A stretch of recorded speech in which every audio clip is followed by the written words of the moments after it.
That's what you put in Access. You learn databases with it.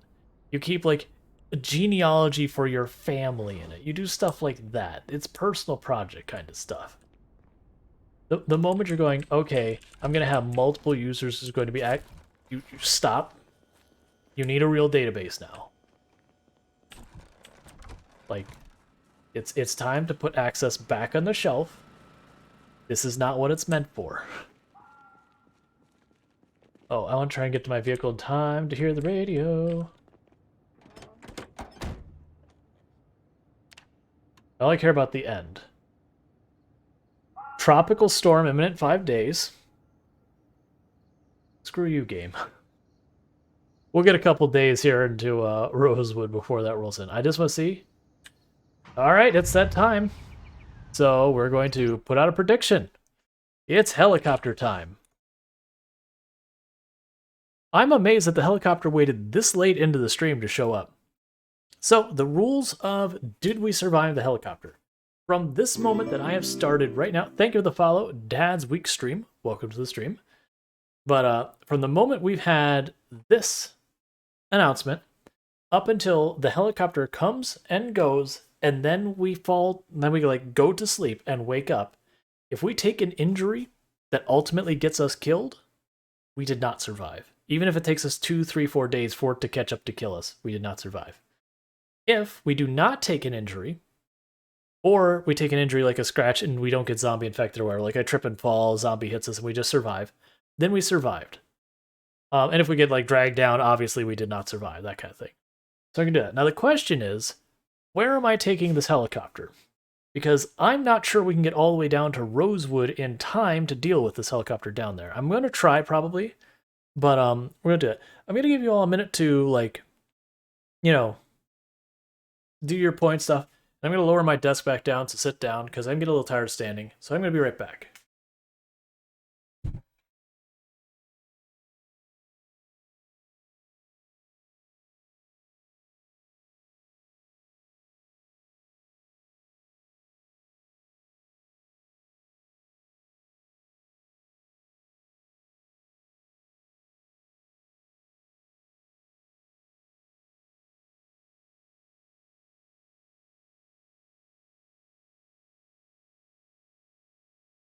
Okay. Yeah, no, I've seen a lot of companies use some real questionable stuff. Let me refresh this real. Moderator computer.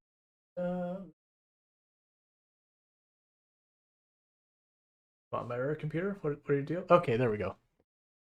All right, so let's go ahead and get this party started. Yeah, and I've seen some. One of my favorite ones was I contracted. I contracted for a very large, I will say entertainment company because I give much more. A very large entertainment company because if I say, did he wall off a gas station? Yes, I did. We built a nice little wall all around the gas station so that we can work on our cars and gas up our cars in peace without nosy neighbor zombies coming in here and wrecking our stuff. But yeah, so I've oh, I need to move my mic. Give me one moment.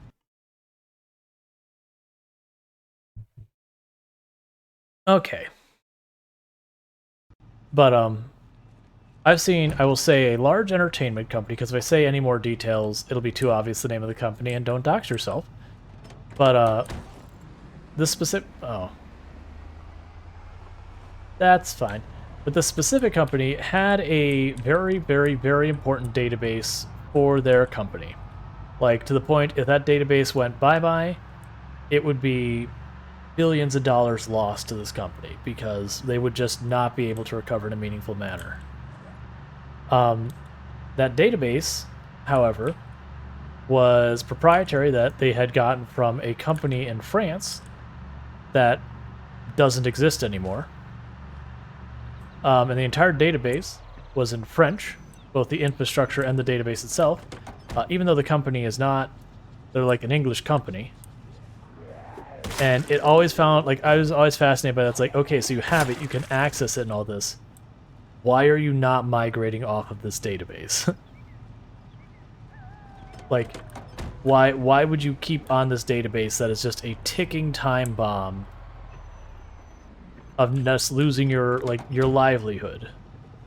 Like you are a multiple billion-dollar company.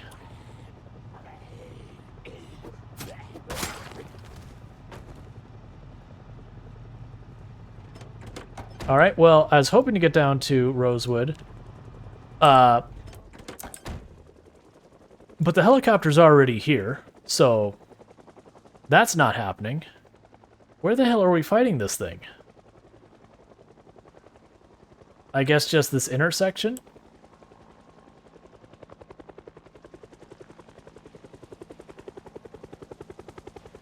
Did this company have a CTO? Oh, yeah. They have a CTO. They're based in multiple countries. I mean, well, they're based in one country, but they have many locations in multiple countries.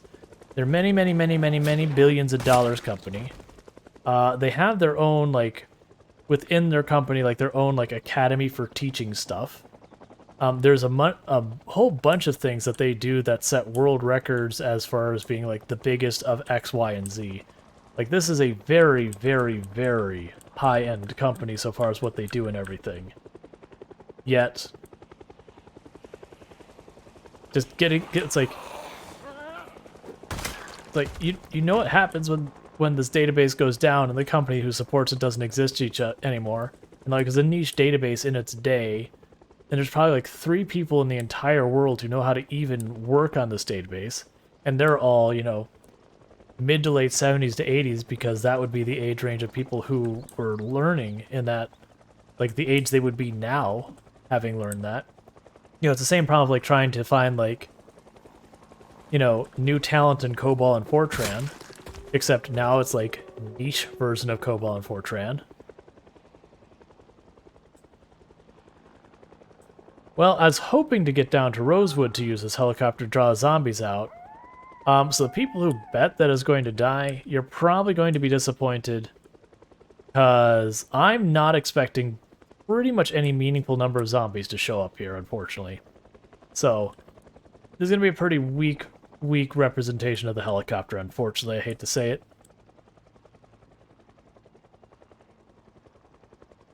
I wanted to get to Rosewood, because with Rosewood I could draw the zombies into town and kill a whole bunch of them real fast, but I guess just this helicopter is going to waste. I mean, you're not wrong. You don't even need necessarily a helicopter. All it takes me is just absolutely just beef in a swing, and then it's over. It's actually one of the things I respect and appreciate about Project Zomboid. Like, the zombies are dumb as a box of rocks. They really are. Once you learn how to work with the zombies AI, you can just absolutely abuse the zombies means for like pathfinding and anything. I don't mean like even exploiting, just you can just outsmart them so easily. But they're always extremely dangerous in the fact that all it takes is one little scratch, and that's it. You're done. So I appreciate that you're never safe. You're always in danger. Because, like, we were talking about MMOs earlier and, like, Path of Exile earlier. Like, if you go back to Act 1 in Path of Exile and you're level 70, you can pretty much close, like, just leave the game up and stand still, and your life regen will be more than enough to handle pretty much anything there. Like, they can't, like, you can try and get yourself killed there, but you won't be able to muster enough damage against your character to do it. That's never a thing. Like, no matter how godly our character gets, they will always be, like, just inches away from death from a zombie. Yeah, to give you an idea how heavy that fish is, we pulled it out of our backpack, it instantly took us not just fairly over, it took us all the way to just flat out, like, heavy load, like, very heavy load, just one fish fillet. And we ate it, had us full to bursting, a single fish fillet from that fish in this game. I kind of wish you could actually cut down the fillets to be smaller size if it's, like, really that big. So you'd be like, no, look, I want all my fillets to be, like, 1 kilogram, please. Like, I don't need an 8 kilogram fillet if you do not mind. Because seriously, I don't know about you, I don't think I can eat a meal that's 8 kilograms in one sitting.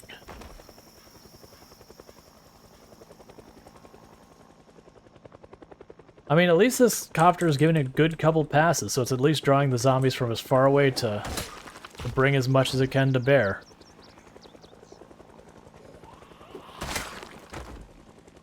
And it says, I work for the world's largest bookstore. Your story reminds me of my company. Yeah.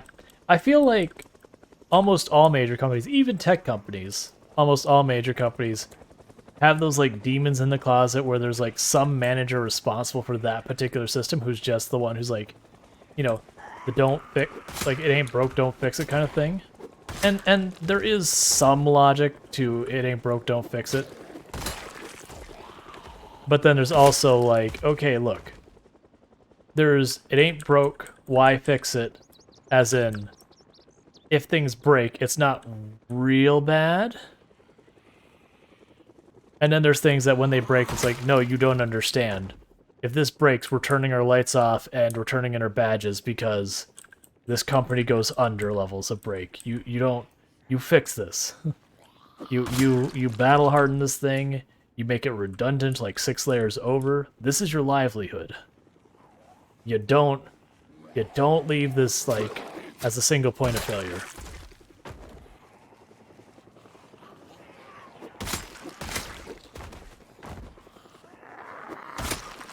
Like I remember as a network admin, one of the things that it wasn't a thing that led me to leave the company. Like that was because the pay was terrible. But so a certain infrastructure net you'll have what's known as a single point of failure, and effectively all that means is if this thing breaks, the entire system fails. And to a certain extent, it's almost impossible to escape having any single points of failure, unless you got like buku bucks. And so, like, in this particular company, which again was this hundreds of millions of dollars company, like, so hugely profitable, they had this one primary switch that everything went through. That there was no secondary, there's no backup, there's no anything like that. That everything went through this one switch. Now, the problem is, if anything ever happened to that switch, like, it had a failure, it was compromised, you know, whatever, the entire network would go down, and we did not have necessary infrastructure to bring it back up in a second. Like, we would need another switch with sufficient ports and bandwidth to support it, and we didn't have that. We couldn't, like, even, like, cobble something together out of, you know, bits and parts. And so at the time, I was like, hey, look, I need, like, $2,000 to, you know, get a backup for the switch, a secondary one. Because that switch was also, like, 7-8 years old at the time. I was like, hey, look, man, these things, while they can last a long time, the lifespan's usually like 7 to 9 years for a decent switch back in those days. So like this thing is a ticking time bomb on you. It's like, we don't need to get rid of it. I'll have the secondary switch. I'll mirror all the settings and software and all that over it, so that literally I'd have the rack where this switch is, there'd be the next one below it.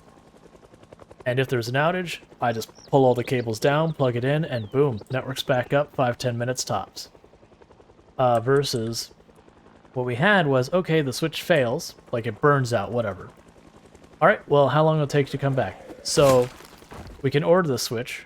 It's manufactured in another country, because that's just the way it was at the time. So, there is no overnighting it. So, you know, you're waiting at best, if you pay, like, through the nose shipping, 3 to 5 days. Of which your entire manufacturing floor is shut down because they don't have the means of getting the information they need, all that. You can't run these machines without it. Like your multiple hundreds of millions dollar company is just hemorrhaging money left and right, and you gotta send all your staff home because they can't do their jobs. There's no point in them being here to just stand here staring at machines that can't run. Like, now, I could understand, it's like, okay, I'm asking for, you know, $500,000 for the equipment. Sure, I got it. I understand. I was like, this is like $2,000. I'm like, man, you're making $2,000 in the course of like 5-10 minutes. Why are we having this conversation? Just buy the stupid Switch. Like, the risk assessment is like nothing.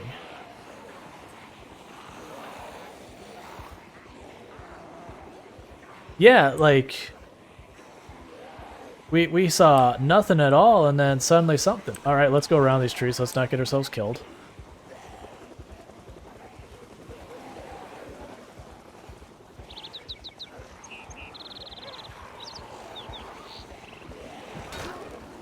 And that helicopter's coming back for pass number 4. So I will give it. The helicopter is committed. It's like, look, I know I showed up at a time that's not going to get much done, but I'm at least going to give it the good college try.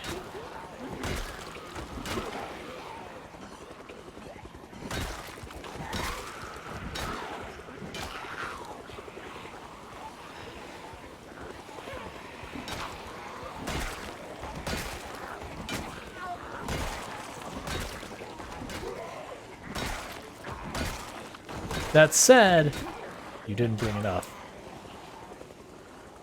Where are you coming from for the north? Like, the north is deadland. There's nothing here.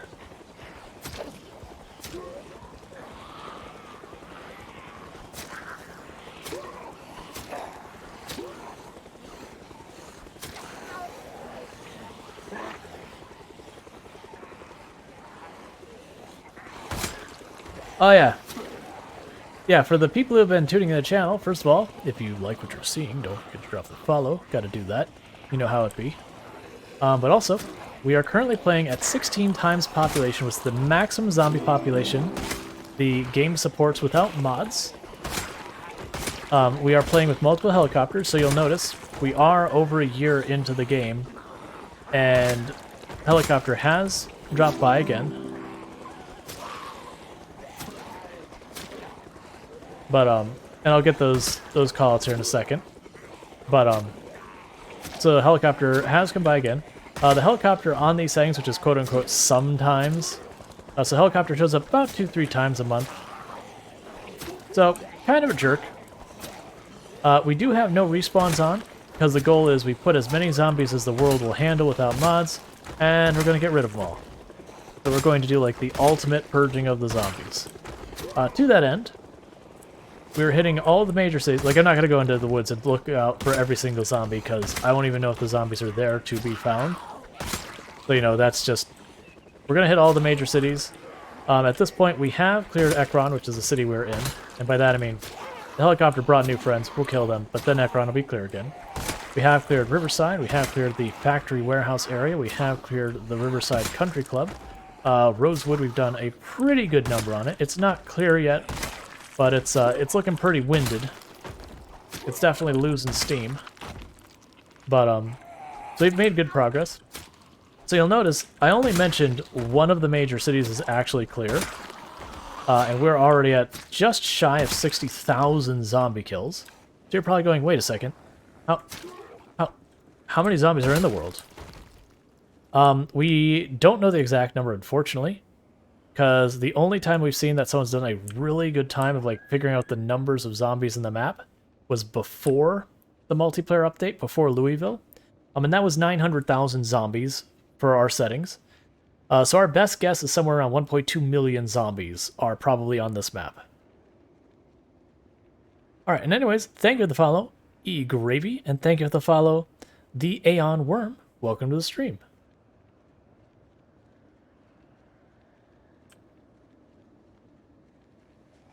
For a moment, I thought the helicopter was coming for a 5th passage. I was about to be like, whoa. Like, going way extra credit. Because on the default settings that we have, because almost all the other settings we have are Apocalypse, for the record. Like, so if you're trying to figure out what the settings are and you're like, well, what is your setting for this? Just assume Apocalypse, unless I say otherwise. Like, unless I said otherwise. And we are running very, very mod light. Like, I do have auto mechanic, which saves me clicks, but doesn't give me any type of advantage. We did use Pillow's respawn mod, or random spawn mod, so I didn't get to choose where I started. The map dumped me where it dumped me, and we went from there. It happened to have dumped me in Ekron, which is very convenient, because Ekron is my favorite city to start these runs in. Or my favorite city to go to start these runs in, I should say. So starting here was pretty convenient. That said, it wouldn't matter too much pretty much anywhere on the map that isn't like Louisville or the mall, I can walk to Ekron from there. But yeah. So yeah, we are at 1 year in and 10 days. We've killed just shy of 60,000 zombies. To give you an idea of the kind of zombie counts we're talking, me getting from the ice cream parlor just down the street from Ekron through Ekron was about 8,000 to 9,000 zombie kills. Ooh, was it the... I think by the 100 Club we were at 19,000. And then the factory, I think we were like close to 22,000.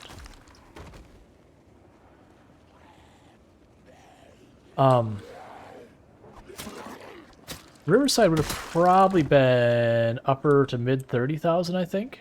Upper 30,000s, I think.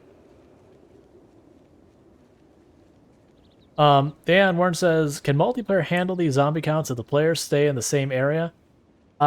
Probably not, I'm going to guess. Like, I think it'll run, but I think the desync will get real rough.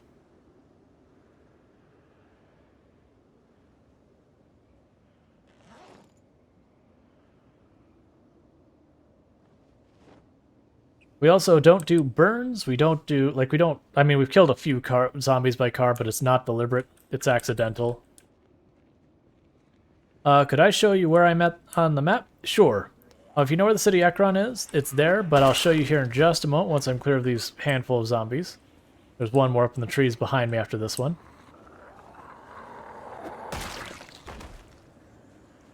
Yeah, generally the way I just, like, I show people how to find Ekron, I'll show you here in just a minute. Come on, guys. Either come as a group or don't show up at all. Okay, so I got a second. Map. So the way I explain where Ekron is if you see Riverside up here and Rosewood down here, if you take the road south out of Riverside towards Rosewood, you get about halfway down, and that's Ekron, that little city down here. So it's not like a named city on the map. So you'll have people who give it other names. You'll have people call it Dixie. I personally don't like calling it Dixie because there's a trailer park right here that's called Dixie, and I think having two places the same name is probably not good. There's another couple names I've seen where people are arguing that because they named it Ekron because at first people were like, oh, it's clearly the city of Ekron. It looks the most like that. And that's I was like, well, actually, it's more like this other city in Kentucky. And they're probably right, but at this point I'm like, no, I'm just calling it Ekron.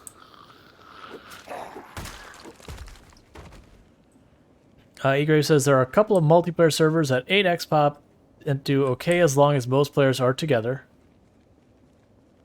Yeah, I think, like I said, I think the server would run, like that wouldn't be a problem. I think the problem you'd run into is, as people are nearby, if you had anyone who didn't have like a really good connection to the rest of you, that the desync could get problematic, because you're talking a lot of zombies. That said, if you're near each other but not right on top of each other kind of thing, I think it'd probably be okay.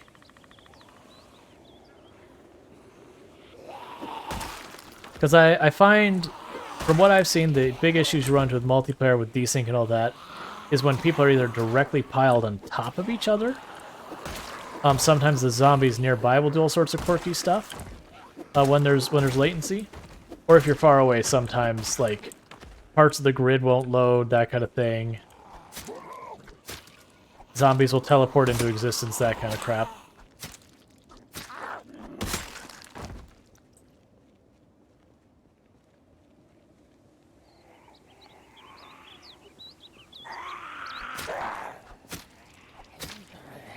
Yeah, I saw a video trying to prove it's Ekron, but unless devs put the name on it, yeah. Well, that's the thing. Like, there was a video back in the day that says, no, this is Ekron. We can very clearly prove it's Ekron. And they were doing stuff like, you know, based on the nature of businesses in it, the, like, housing, like, what the population would be, all that kind of stuff. And then there was someone who went in and is like, well, actually, if you look at it, there's another say that even better aligns. Let's see. So, Zvar has increased the cost of winning Twitch by 10,000 points. I'll be right back.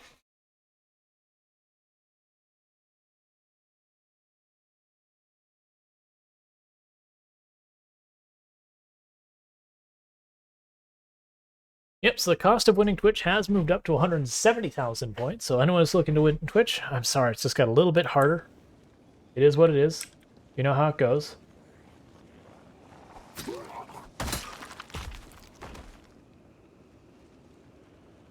Egrave says, I watched a herd vanish into nothing. Sometimes, you know, MP multiplayer desync is real.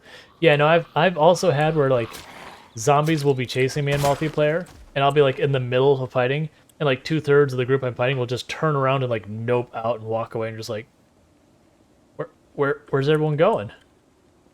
We had a thing going here.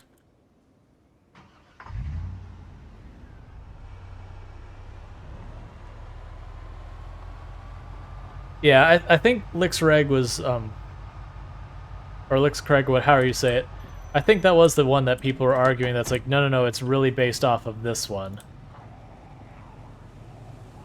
And it was like one of those things that like people have been calling it Ekron for years now, so it's like, okay, even if it is, like, we're over-invested in calling this place Ekron. Like getting us to change its name now is going to be more problematic for the community than just keeping it its name. Like, if it's supposed to represent something or have historical information or whatever, that'd be a different story. But while Lixcraig and Ekron are actual cities, this is a fictional city in a video game. So it's just one of those things that's like, yeah, we're gonna call it Ekron. You know, unless the devs were to come in and then like actually put one of the signs that says like this is Lixcraig, or they were to like put out a formal post, it's like, hey, welcome to the tiny town of Lixcraig. Then you'd be like, all right, I guess it's Lixcraig.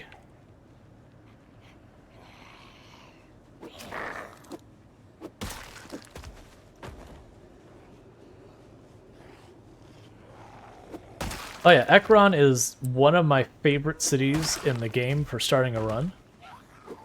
Because you got a little bit of everything loot-wise. Like, it's got its own pharmacy, its own bookstore, its own police department. It's got the rural supply store that has a gun shop in the back, as well as all sorts of farming in front. You've got a tool store that's got all your carpentry needs covered. Like, it really is a city that has kind of everything. And then it's low to medium-ish pop. Like, it's not quite proper low pop, but not quite medium pop. It's somewhere in between. And it's the only place sort of in the middle of the map that has a gas station near water. Like, all the other places you find a gas station near water that you can set up a base at are kind of on the edges of the map or in one of the major cities.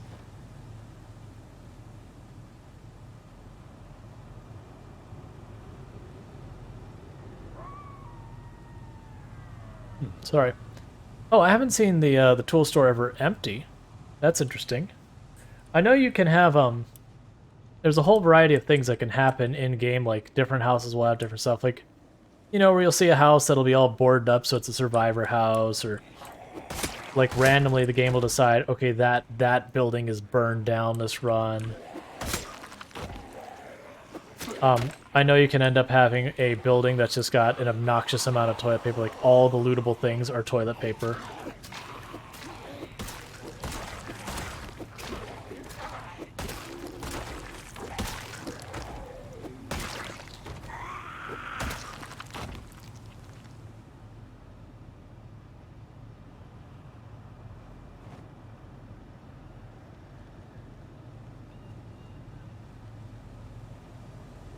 Let's see.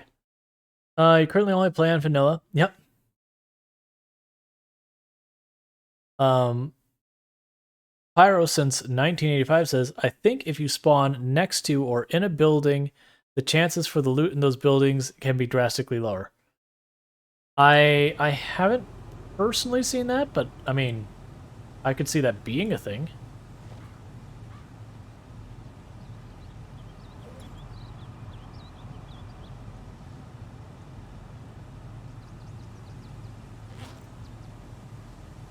Did we already eat all the fish? No, we haven't. Eat fish.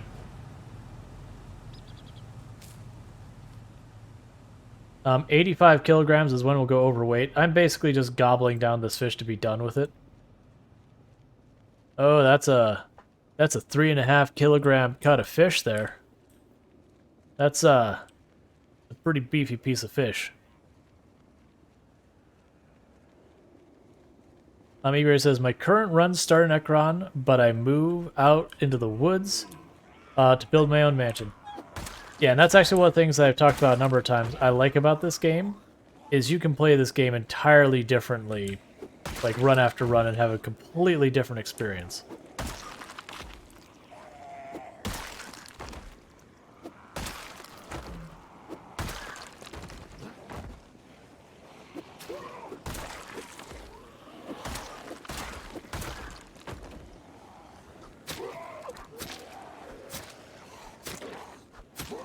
You know, I'm just going to use the Spirit Up breaks. I usually don't like going into exerted, but spears are fragile. I just don't want to deal with it. The Aeon Worm says, my current run started in the apartment in Louisville, which was very eerie with no zombies. Yeah, I've had that. I had one run start in the hospital in Louisville. That was an experience.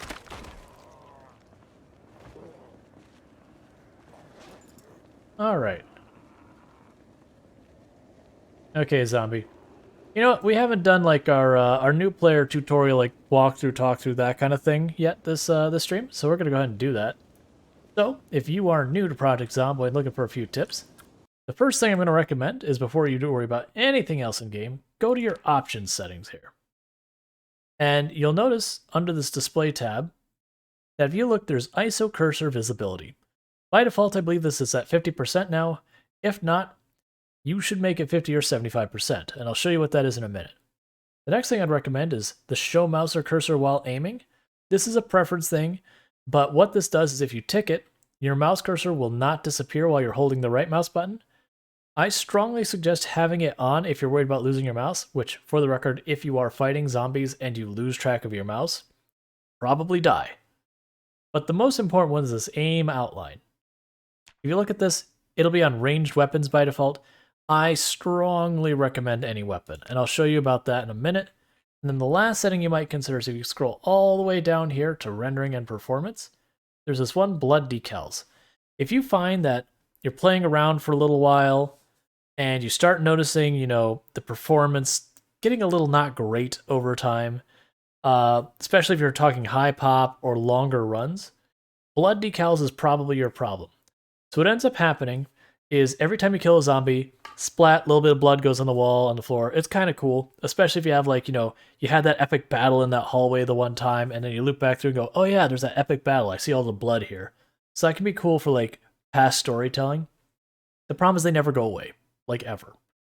And so what ends up happening is you get more and more and more and more textures until eventually it will get to a point your game will not run well. So if you do start noticing you're having performance issues, you can turn to none. Now that said, if you ever to say, you know what, I want to turn them back on, if you turn them back on in the middle, it will, you know, it will actually bring all the back, like they don't go away, it'll just bring them back. So that's the first thing I'd suggest. Now, the next thing I would say is you notice I've got this little circle with this line moving around. That's the ISO cursor. That is where we're actually aiming. So if I put this right next to you, so you know my character's not looking at my mouse, they're looking next to my mouse. Stop it, zombie.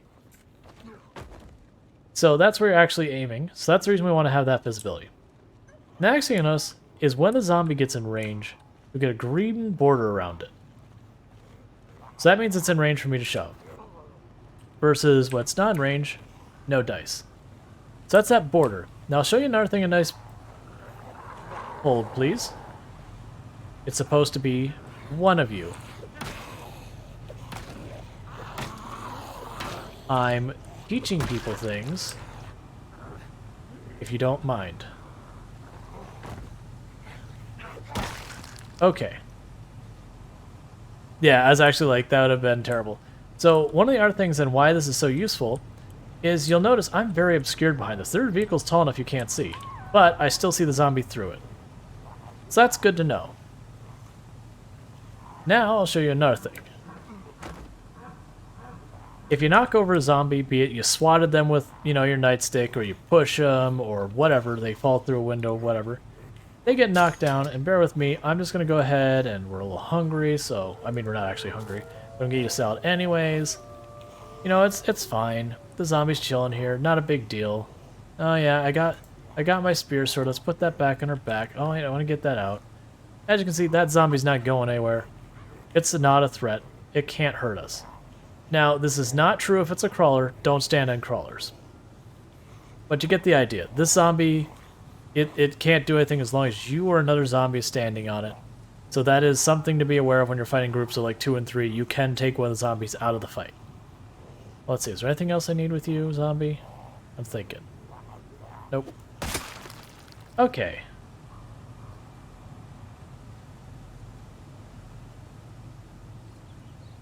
Oh, I could have shown where they couldn't grab you if you have enough nimble, but that's fine. We'll have more opportunities for that. Yeah, so that's all extremely helpful stuff. Oh, we do have another zombie, so we can show this. There's 2 other things to note. If I'm going to give a new player any one piece of advice, just one piece of advice, it's slow down. Hey, you zombie. Come on. So, you might be like, I'm not ready to fight, I should run. There's no need. If you notice, we're gaining, like we're just getting away from the zombie. We are so much faster than that. Way faster than that zombie. You don't need to run from zombies. You can just walk away. There's no reason to run. My character, I run probably 5 to 10 steps a week on average, if that. Like, I just run to avoid intercepts, and once in a while when I'm goofing off a base. Otherwise, we don't run. So you can see, this zombie is a non-threat as long as I don't walk up to it. Another thing is when you get enough nimble, if we watch... Oh no, zombie's gonna get me. Zombie's gonna... Oh, you can do it. Let me turn around so I have space. You can do it, friend. You got it this time. You got it this time. Aw. Like, you don't need to run. Now, for warning, that's because I have more than Nimble 2. I believe it's Nimble 2 or 3 that you're able to outrun the zombie where you never have to worry. Angel's asking, is there a community center next to a church by the lake? Is that a good place to set up shop in this town? I mean, one of the things I'll actually put when it comes to setting up shop that's good, you can literally go in the middle of woods and just start chopping down trees and build a base. And as long as you leave a path behind you, it can make a good base location. But, so in that regards, like, anything's a good place. We got a bunch more zombies in the area they'll have to deal with when... Oh, we're not tired. That's right, we were exerted.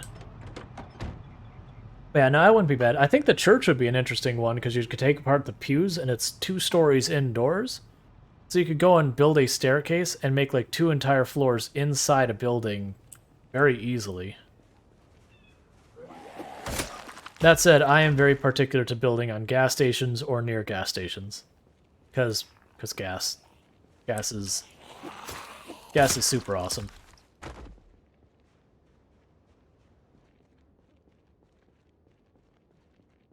I know there's another group of zombie back in these trees. But yeah, so the point is don't run. To give you how much of a deal it isn't just me saying don't run. Like, if I actually look at the brand new survival guide that Project Zomboid has, number 2, don't run. Don't run. And it talks about how it's louder, it wastes energy. Don't run.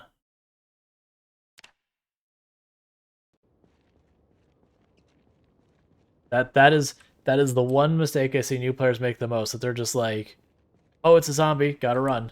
Uh-oh, zombie, oh, it's chasing me, gotta run. Oh, I see a house, there's loot, gotta run.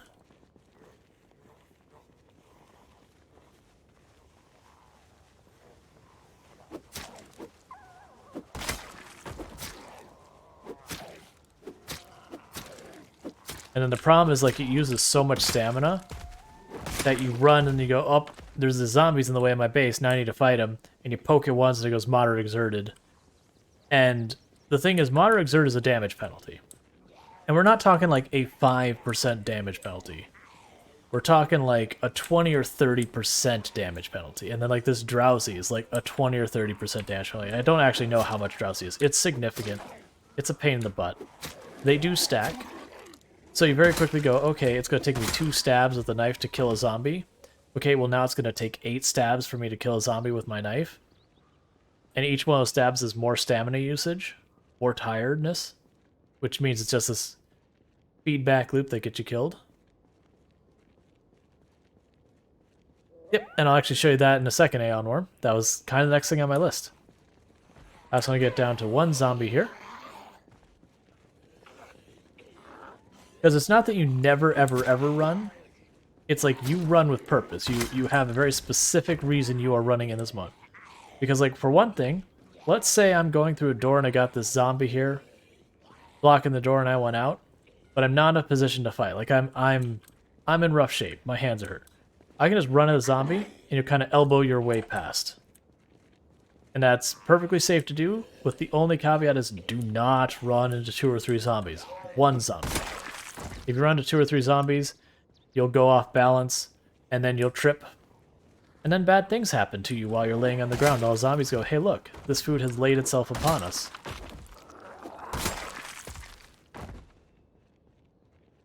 Alright, let's get our Jeep and get home because we're drowsy. And I need to catch up with chat. So let's see. I need to fish currently. Is it the only skill I haven't explored? Yeah, so you can get fishing poles and bait. You can also just get a spear and then go up to a body of water and fish. If you do the spear, you take a penalty on how the abundance of the fish, but you can still absolutely fish fine. I usually just use the spear because I'm lazy. PyroSense 1985 says, had a great base and built in the bargain clothes store south of West Point Crossroads. Ripped Harv smiley. Yeah, it haps.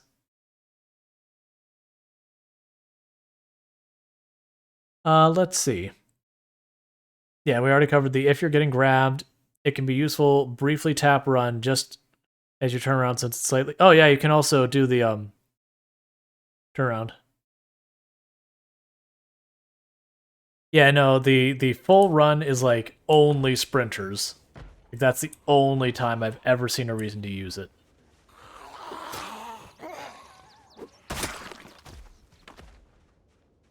You know what? We're gonna have to actually come back here and kill some zombies later. That helicopter actually brought some life back into this town. Hey, go away. Hey, go away as well.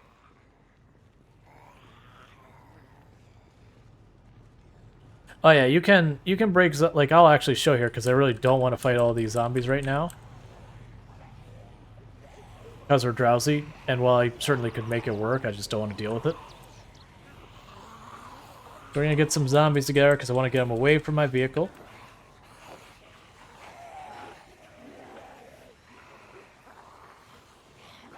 Oh, also, I personally think sneaking around is a trap.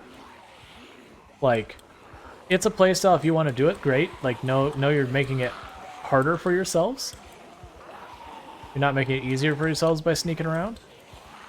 Because what ends up happening is, say, like, I've got a group of zombies here, a group of zombies there, I'm sneaking in between. Oh no, I run to a group of zombies I didn't see. Now I'm backing out, and I've got all the other zombies I was dealing with. You know, suddenly I'm having to try and work my way around them. Those zombies did not keep up with me at all. Yeah, so like all these zombies here that are following me. Now they see me. Uh-oh, how am I gonna get away? And... now that big horde is gone. I got these stragglers because they were going too slow, but you get the idea. Those stragglers, they saw me go around the first corner, they didn't see me go around the second corner. It's whatever.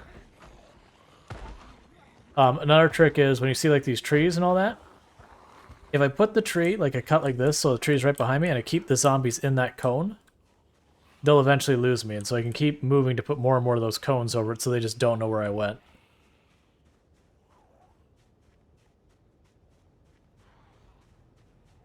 Yeah, so put that cone over them so they can't see me, put that cone over it. Keep doing it. I have a couple stragglers because I was doing a pretty sloppy job of it because I'm going fast trying to get to my car.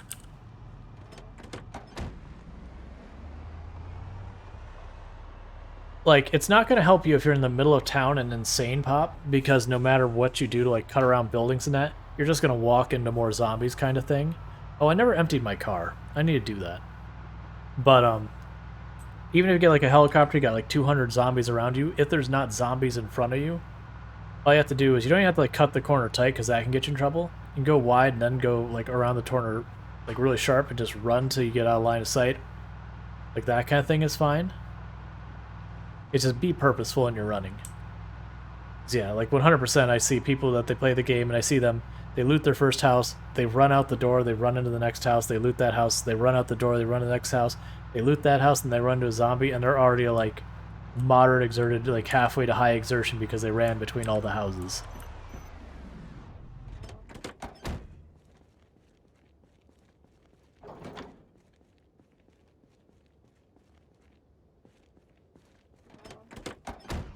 Yeah, no, it's not that, you know, sneaking is never useful. It's more, you don't want to like play, in my opinion, playing like with the plan to be super stealthy, like secrets and all that, is just not a viable strategy. That instead you want to kind of, you know, fight the zombies that are in your area, like keep a perimeter around your area. When you're going into a place, like I recommend if you're going to go into a building and you have the means, take the time to go around the outside of the building, kill all of the zombies that are nearby before you go into the building. Because the zombies that are dead can't see you wandering around the building and cause you trouble. Oh, right, we have a muffler in the glove compartment. Don't ask questions, it's fine. Alright. Oh, so I took all the car parts out of the trunk. I just forgot the passenger seat in the glove box. Okay.